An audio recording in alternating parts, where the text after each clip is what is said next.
locality.com. Today is Monday, August 15th, 2016, and here's an update for you. I've been spending a lot of time reorganizing some things and looking at how I want to present information to the world and getting more and more focused on context, on looking at a particular channel and how I want to approach that channel. And this is what I think all of us need to do more and more of. It's gotten very noisy over the years in social media. There's a lot of talk about how noisy it is, in particular on Twitter, but it's not just Twitter, it's everywhere. And if you're a small business and you're looking to get a message through, you have to be clear, concise, and well-defined in terms of where you're going and with what message. And that's what I'm starting to do, and that's what I want to suggest strongly that you start to consider doing. The things that we're looking at now, the firm of the future, the way to approach business in terms of using the latest and greatest and the most cutting edge technology that's available to us, the best software that gets the job done the most efficiently. We talk about a flat rate pricing model, right? A lot of us are calling it value billing. I have a variation on the theme that I call power pricing. Did I say value billing? That's like a really bad word. It's value pricing. Pricing is what happens long before we do our billing. We establish our pricing with the customer. It's flat rate pricing that I agree on in terms of value pricing.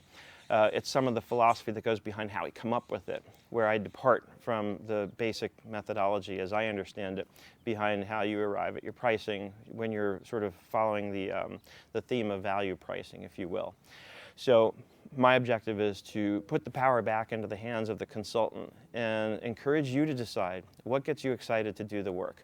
Now, a lot of what is going to go behind that is how much experience do you have, and based on that, how much confidence do you have in what you can do for people.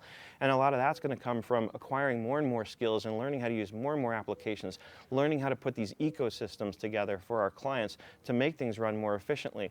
So that when I'm running a consulting gig and working with one of my clients and I'm charging them a set amount every month, then I get the benefit from getting better at my job. I get to streamline systems and make things happen more and more efficiently. That increases my effective rate if you want to look at the hours, and I encourage you to look at the hours. I encourage you to see, am I increasing that effective rate? Am I getting more and more efficient? And therefore, partnering with the client to do a better job for them, freeing up more time so I can focus on the more analytical side of things, right? I don't want to spend time doing data entry. That part should be easy and that part should be substantially automated. Where I want to spend the time is working with the client on the output, on looking at the balance sheet and the profit and loss and the statement of cash flows and a host of other reports that I can pull out of the data that I've taken the time to compile so that I can help the client make really solid financial decisions and operational decisions about where to go with their company, what's working, what isn't working. We want to exploit the things that are working and we want to be fast to cut off the things that aren't.